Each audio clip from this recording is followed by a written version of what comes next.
Welcome to episode 32 of First Alarm Family First. We have a hot topic to talk about today when it comes to treatment for mental wellness, among other things. Carolyn, I'm very excited about today's guest. Yes, today's episode is raw, real, and incredibly moving. We're joined by Gary Roberts, a firefighter of 18 years, fitness coach, fierce advocate for mental health and addiction recovery after losing both his daughter and father to opioid addiction, and 6 fellow firefighters who died by suicide. Gary and his wife have made a promise to speak up for those who never got the help they needed. His mission now is to change how we treat trauma. As a founder of Pure Body Zen, host of Good Dudes Grow podcast, and a cheer for Fort Lauderdale's Cannabis Health and Wellness Committee, Gary is pioneering the use of cannabis and psychedelics as tools for healing, especially for the first responders. Gary, well, welcome. Can you take us back to what made you and your wife decide to step into this mission? Yeah, definitely. Thank you for having me on, and my condolences to you, Caroline, for everything that you've gone through. And I'm glad, what you're doing with it right now is bringing information to everybody who's actually needing it. This whole venture was actually my daughter's idea. She was in and out of rehab. She went in a car accident, got addicted to opiates, and then found she knew she had a problem. She kept coming to us, and she kept going in and out of rehabs, and they kept giving her more medication. And she knew that we were in the fitness industry. She says, there's got to be a healthier way to actually do this. And we said, well, let's figure it out. And we talked with her and we came up with the idea of like maybe cannabis CBD would be a good idea. And that's when Florida and actually the whole country was going through the Farm Bill 2018. And Florida really wasn't sure whether they were going to go recreational, medicinal. So we were still looking at different options at that point. Unfortunately, before they signed the hemp bill and were actually able to get everything going in Florida, that's when my daughter passed away, like basically exactly on her 27th birthday. And so my wife and I decided that we're going to continue her what she wanted into her memory and her legacy. And so we started diving into more what can be done. Is cannabis a good idea? Can we change the way the addiction facilities are being done in Florida? And we talked to different individuals that were in the addiction industry, our attorneys and everything else. And they basically says, good luck with that, because it's going to be multi-million dollars. You're going to have a huge battle on your hands. It may work, it may not work, but I wish you luck on it. And I don't take kindly to being told no, you can't do something. It's kind of like the way I was raised. It's always like there's not a no, but there's a way to actually do something. And that's where we did build different opportunities. I started looking into CBD when it was legal. I started creating our new products and that firefighters can use so they can't pop positive on drug tests. That was one of the biggest things with firefighters is like, okay, I love to use this stuff, but I'm going to lose my job, my pension. How can we have these conversations? And I decided to create a compound that was actually 100% THC free and decided let's try it with firefighters. And anecdotally, it was incredible the response I was getting from people getting off their HDHD medicine, people sleeping better. I had individuals call me saying, hey, listen, I used to have voices in my head and now the voices are slowly going away. And that kind of led me down the path of, these alternative medicines have to be talked about. It can't be stigmatized as it is right now, saying, no, we can't use it. And that's where I started doing more research into cannabis, CBD, and it slowly read into psychedelics. And that's where my father died of 3 months after that. And then another firefighter that I knew lost his brother to a suicide. I said, now something needs to change. And that's where we started. And that's where we're continuing with. Gary, how familiar were you with the seriousness of opioids and opioid addiction? I learned a lot about this a few years ago, and I spoke with a mom it's a similar situation. Her son had a football injury and was prescribed pain pills from the doctor, and the doctor promised her that they were safe. Given your background also, did you have a familiarity with these pills and the possibilities of what could happen? I really did not. Besides on the job by, where I worked, we were having overdoses twice a day. And it was, we were bringing them back and seeing them coming. And we couldn't understand. I really couldn't understand what was going on until my daughter came forward and says, it's just something you can't really kick. It's kind of like she explained it, kind of like when you're not on it, you're real sick. And so you're looking for that sickness to go away. So you go and grab something, whether it's a heroin based or back to another opiate to get rid of the sickness. So basically you can function.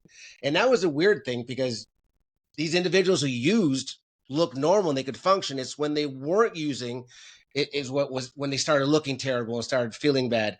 And it was hard to dictate whether my daughter was on, off. And it was, unless she came to us like she did, we weren't 100% sure. But no, I wasn't aware until she brought it up. And that's when I started doing more research.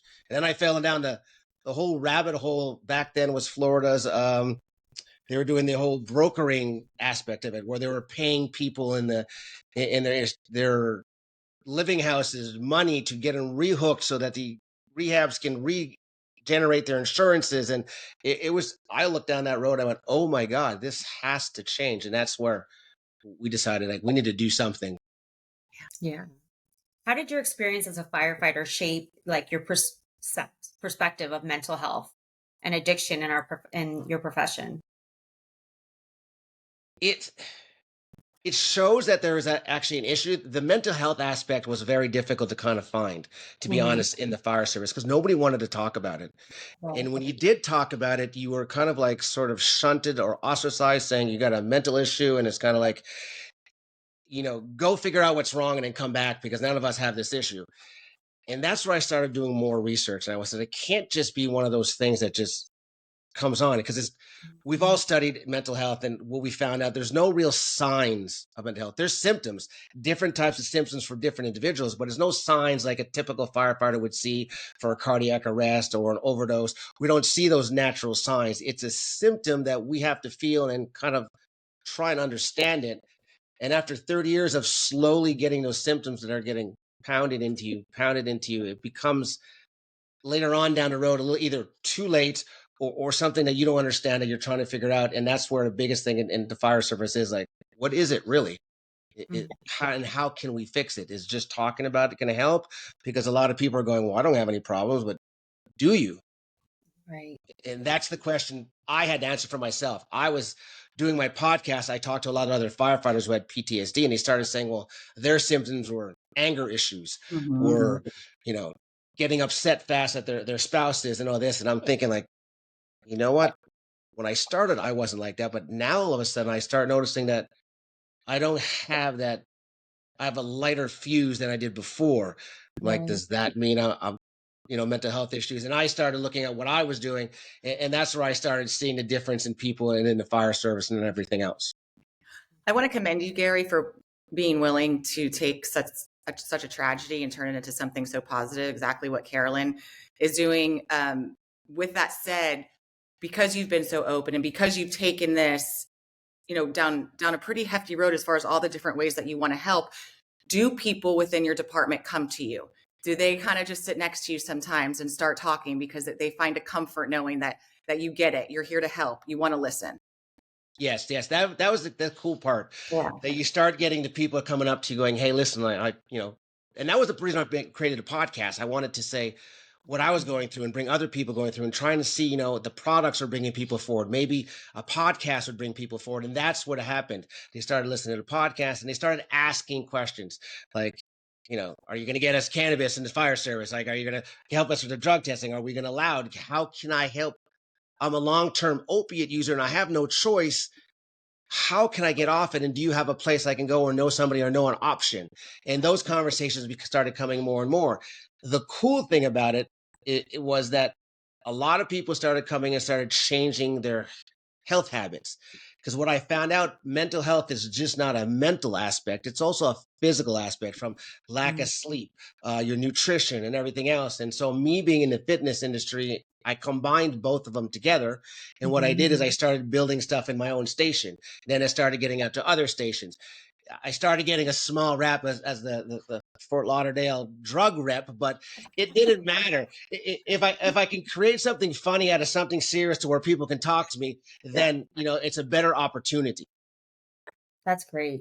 Let me ask you, because I'm not very familiar, what is the difference between cannabis-based therapy like CBD and psychedelic therapy? If somebody who doesn't know, because I really truly don't. The difference is psychedelic therapy is a little more intense. Psychedelic therapy is a little more, let's say, pharmaceutical wise. It's not as less active as cannabis or CBD. CBD, you're not going to get psychoactive effects. You're just going to feel a calmness and feel like, normal building deficiencies in your endocannabinoid system. So if you have deficiencies off, it'll start balancing out, and those balancing start making you think better, start feeling better, and then so all these thoughts start coming to you. Where psychedelics is more of you have to have a purpose to do it. So basically, you can't just go in and say, let's see what happens if I take, a bunch of mushrooms. And, I've heard firefighters that tried it. They didn't have a good experience. It's not something I recommend. Go to places that are actually, set for it so you understand it. But you have to go with an intention saying, all right, I'm having bad thoughts. I want to see why those thoughts are coming, or I'm addicted to something. I want to see why I'm addicted to something, because everything that we have in mental health addiction or everything is released from something previously, whether it's built up traumas like firefighters for over 25, 30 years, or it was an addiction because you had an accident. Now all of a sudden you're stuck on something.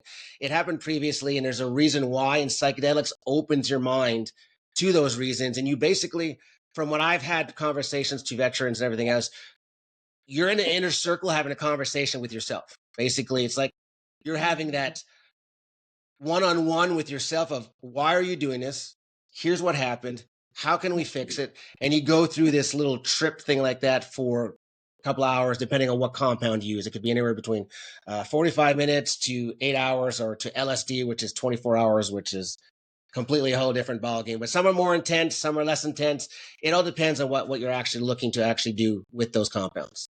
Gary, I'm all about this. I want to preface that with this.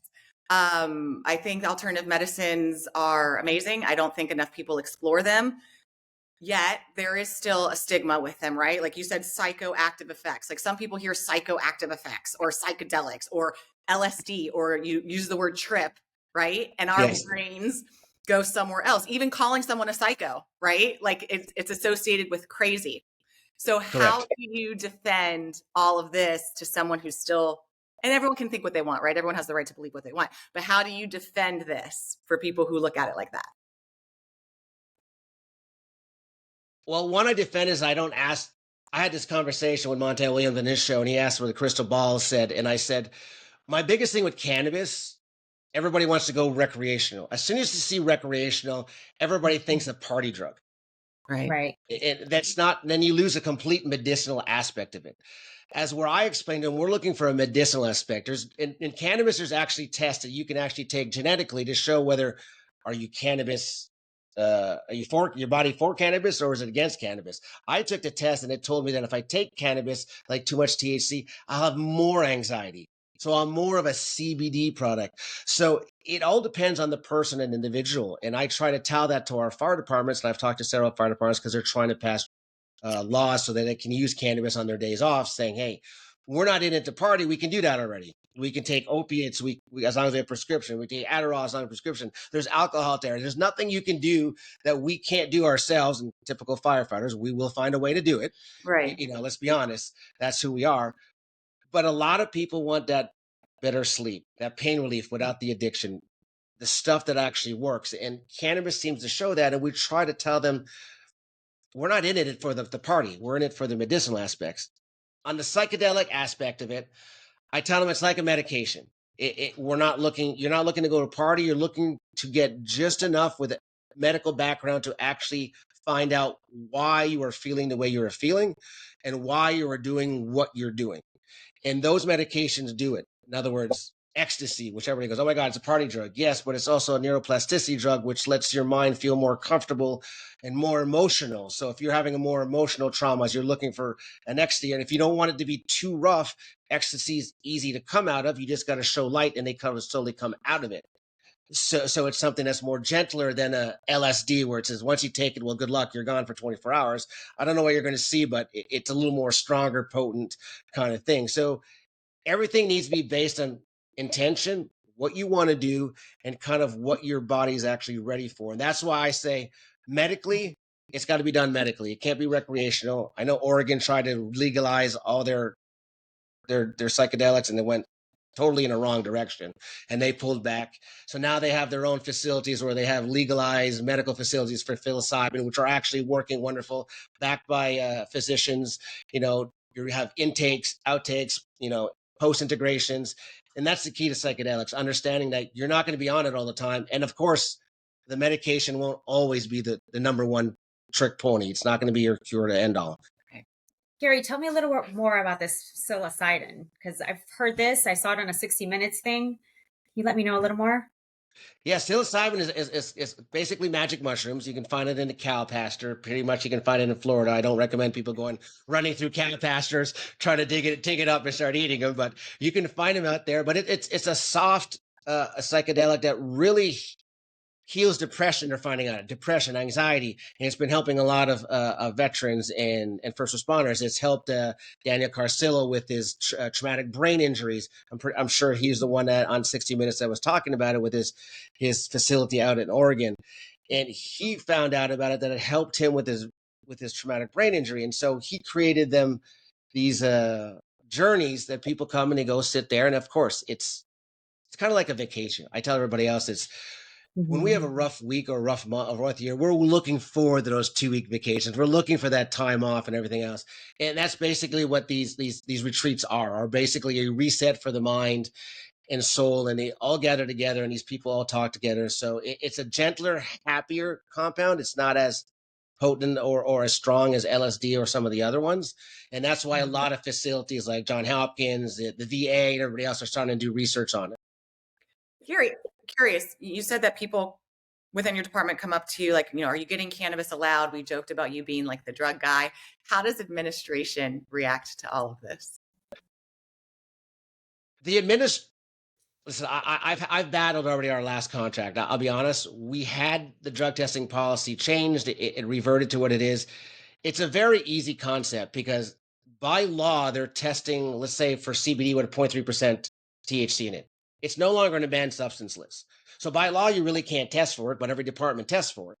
It's like, okay, so you're basically testing for vitamin E when you shouldn't even be looking for it in the first place. So it's so antiquated. I got to actually educate them why their tests are no longer working. And in states that have medical cannabis, Oregon recreational, secondhand smoke can actually make us pop on a drug test. That's how antiquated their tests are. And of course, I had to battle with the city attorneys where he kept yelling at me, well, you can't get high in secondhand smoke. And so I never said I was getting high in secondhand smoke. I was saying the smoke's chemicals with our body chemicals produces the metabolites that your tests are testing for. So if I go into, let's say one of the buildings that are selling cannabis products and it's on fire and I inhale it and the next thing you know, next day I get drug tested, I could pop positive and I could lose my job. That isn't really fair to the firefighters. So why don't we just change the testing process? We have the testing capabilities now to find out if we have THC and if we actually have the active ingredient that makes us, with a psychoactive ingredient that, like alcohol, that makes us a little off our rocker. So we have those tests. Let's just change it. And so administration understands it. Our fire administration understands it. It's trying to get the cities to understand that we're not driving the fire trucks while inhaling a bong, driving down to a 911 call. Right. Carolyn, I'm just going to ask one more follow-up. Sorry, real quick. Does it blow your mind sometimes, Gary? Like, Adderall, alcohol, cocaine, all of these things are by some means acceptable on days off, but there's such a fight for a holistic treatment. 100% blows my mind. My biggest argument is you just said Adderall. Well, Adderall is cocaine. So you can take cocaine if you have an Adderall script, you're good to go. But there's no way they can differentiate it. So it's kind of like, why can't we just use a plant that's actually working? I just don't understand why we just can't, we can change that one test that fixes everything to where we can actually make sure we're not driving high or anything else. That's what you're worried about. You're worried about the liability. Well, we have those tests now and capabilities because, states have gone recreational. They have those tests. We have them. Let's just change it. Nobody wants drivers driving high fire trucks. No one's advocating for that. Absolutely not. So you have the Pure Body Zen, right? Like of your products. Do you have anything there that the firefighters or police can start using now without popping positive for a test? Yeah, we rebranded our company under NeuroVis because our goal was we're building an app with it for mental health. So we created a NeuroVis so both of them combined together. But yeah, we have actually no THC products that actually work, that are not going to pop positive. I've tested it. I've gone to I've taken a whole bottle basically, which I don't recommend doing, but to test myself and go get the drug test and see if it actually pops, and they don't pop. But what I do tell people, if you're afraid that whatever CBD your product's taken and it has THC, you're going to pop positive, during your drug test, pay a $50 or $80 fee and pay for a THC level test. That'll show you have zero psychoactive ingredient in your body, because the 0.3% won't show up as a psychoactive. You're looking for that THC compound, and that protects you against any. I'm not a lawyer, don't take this as lawyer advice, but that will protect you if you have a COA analysis saying, hey, listen, I'm taking a federally legal substance that's no longer on a banned substance list. I got popped for it. Here's my THC level. I have nothing else. There's really no conversation we should be having. God, there's so much education behind all of this. I've gone down the rabbit hole of everything, and it is amazing how everything needs to be educated and slowly broken down to baby steps. But I think I'm doing a good job. I'm actually getting through it. I have a lot of other departments who are calling me saying, what do you think about our contracts with this? How do you think we should go about it? So I'm helping other departments trying to figure out how to change their drug tests. So I think I'm slowly getting the word out that things need to change, and these alternative medicines definitely need to be talked about in the fire department, because they are helping. Let's be honest. If they weren't be helping, states would not be changing their laws or research. And that's my biggest thing. We've spent over $30 billion on mental health research, but there's zero action about it. We have all these compounds that are saying it works, but not a place that we can actually go use it. And that's why we looked at building a place in Costa Rica, a center of excellence. We wanted to build a place that didn't just treat people, but for every person that came, we gathered data to show that this compound worked. So every person that came became a partner of ours to push and advance the use of alternative medicines, so that we can actually say, hey, listen, it works. Here's the brain scans. We're following them with wearables. We take everything in consideration. When they leave, we don't say, hey, listen, come back in a month because the product's worth. We follow them and present them with options in their states saying, hey, these guys understand what you went through. Have talk therapy with them, follow up with them, because that's the goal. Our goal is them to come at least once, and then follow up. What did the psychedelics or what did the cannabis show me? What do I need to work on? And how can I follow through? And then follow somebody that can actually do that. And then that's why we had the idea of building our facility in Costa Rica. Yes, I wanted to talk about that. I was just going to mention that. So tell me a little more about that. I saw that there's a facility, like a retreat place. Yeah, we wanted to build a retreat. Like I said in the beginning, we were looking at building something in the state of Florida, hundreds of $millions to raise. We're like, well, that's not going to happen. That's going to be a huge and tough raise. We says we needed to find a place that's equal enough that we can bring the data to the United States. Well, Costa Rica is on the same level as FDA, Johnson and Johnson out there, Pfizer's out there. They're top 500 on Forbes for medical devices. They do a lot of research. They wanted to restart their medical research, and we said, okay, let's see if we can do it out there. And we were introduced to the young lady that actually signed their first medical cannabis bill, the congresswoman. We told her what we wanted to do out there, and he says, okay, perfect. And she introduced us to a bunch of people, and that created partnerships. We have a partnership with one of the largest research hospitals in Costa Rica. We went out and found one of the largest suppliers of MDMA and psilocybin that has FDA master drug file, which means they can import and export into any country, which means their product is GMP certified. So every time somebody told us no, like I said, I don't like the word no, I went out and found a partner to cover that. No, you can't do this. You need a research group. All right, went after a hospital, got it. Oh, now you need better compounds because you just can't grow yourself. All right, let me talk to a bunch of different compounds. Let me see their licenses. Went out and did that. And I said, well, what's the biggest thing that all the retreats everywhere are not doing? Everything's anecdotal. So how can we bring a YouTube video or anecdotal information to the FDA and says, hey, look, it works? They're going to go, where's the science? That's where we says, okay, let's build a retreat on a technological platform where every time you step on there, the beds gather your sleep data, your wearables gather your fitness and your breathing data.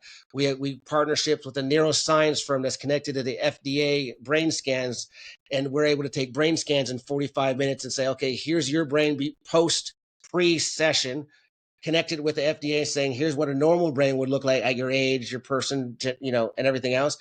Let's see what we find out at the end, do another test at the end, and here it is at the end, and see the difference. Now we have scientific data of everything that we gave this person that we can bring to insurance companies, FDA, other doctors saying, hey, listen, it works. If it's done properly, done safely, these compounds are actually needed and actually beneficial. How far away are we from doors being opened? I mean, from this being like a place that we can send people. We're in the funding stage right now. We actually partnered with another group out there that we're looking at. We can actually bring people there, anywhere between 5 to 8 people, slowly starting to use these compounds. We're slowly starting to build the infrastructure, but we did just start the process faster while we're raising money to build the facility. That's what NeuroVis is. We took the brain out of the facility and turned it into an app. So now the app is basically an AI generated wellness app, including empathy, where you can ask it any questions you want, whether it's about psychedelics. It'll listen to you. It'll read your wearable. It'll help you decide, are psychedelics for me? Are they not for me? Is talk therapy? And it's connected to other doctors. So we're not getting the information. Think of Siri or Chat GPT, where you ask it and it pulls the information from different researchers. So we're pulling from places like Johns Hopkins, places from other doctors that actually help physically, mentally, and everything else, to give them a better idea of where can I go. So this way, there's no need for a firefighter or police officer or veteran to be scared to go in some place and say, Right. I'm afraid to talk. I can go on an app and I can talk to AI. It can give me an idea. It can give me options. It can tell me where to reach out. It has a voice recognition that if it thinks that you're under stress, it'll connect you right to a therapist. So we're creating that brain now so that later on that it can be connected to the facility once that's open. And that app is live, NeuroVis. That app is just being built right now. It's the large language model is being built because we didn't want to wait. We didn't want to keep trying to raise money to put the facility in wait. We says, how can we get this information? Yeah. Because that's the key, is getting people information, is learn what's out there. Let them know the pros, the cons, what's going on. And so he says, well, let's take the brain out, put it in an app or a platform, and let's take that platform and let them ride the platform and figure out where we can go. Because we still have partnerships at different retreats in Oregon, in Colorado, in Costa Rica, in places where we could still send people safely, as we're doing this, and the information can still be actually generated through the app, and we can still get that data that we need. That's wonderful. And so it's just such an amazing thing that you're doing. What gives you hope about this conversation, where it's going? It's everybody I talk to that says, we can't wait. We needed this. It's something, we're bringing something to people that wanted something, that were afraid to ask for something. Firefighters, Carolyn, we're type A personalities. Emotionally, longer we're in the fire service, the less we're going to talk about our feelings. So chances us telling anybody anything is what the problem is and what the buildup is. If we can get something to them in their hands where they can get the information, then they can either share it with their spouse or share with their people and saying, hey, listen, I'm looking to do this. And the best part about it, that support system of having the spouse with it that can actually go to these facilities at the same time is what I see as beneficial. I could see my daughter looking down on us saying, that's what I wanted. I wanted to help people. And just a quick story on that aspect on her. We didn't know, unfortunately, on her 27th birthday, I had to make the decision to take her off life support because it was a decision we had to make. So nobody else wanted to. So I made that decision with my wife and her stepdad and her real father. We made that decision, but nobody knew she was actually an organ donor. She didn't tell anybody. So we were there saying, okay, this lady came in and says, okay, I'm with the organ donation. We're like, okay, what for? She goes, well, your daughter decided to be an organ donor. And so on her own, she was always that person that wanted to help people. And amazing enough, she actually saved some other guy's life with her organs. So it became our passion to say, sorry, let's help people in her name so that when I leave the earth, her legacy still stands and we actually gave something back to everybody. Yes. That's so beautiful. That's incredible. And Gary, we kind of just skated right over it in the beginning. The story that you told, that she came to you and she came to your wife and explained what she was battling. That's a huge testament to you guys as parents, that she was willing to share that with you and tell you that and ask for help. And it's almost like she knew she was giving you this information so that you could turn around and help others with it. And that's exactly what you're doing. So thank you so much. I'm so glad that we finally had this conversation. Yes. I am too. I thank you so much. And it's conversation that's needed. So I love what you guys are doing. So, and the information you're putting out is excellent. Awesome. All right. We will continue to check in on you. We want to know when NeuroVis is live, and we want to know when the facility in Costa Rica is open, because we can't wait to get so many people help. Thank you, Gary, for being here. Thank you. We always remind everybody, if you see something, to sound the alarm. Save a life.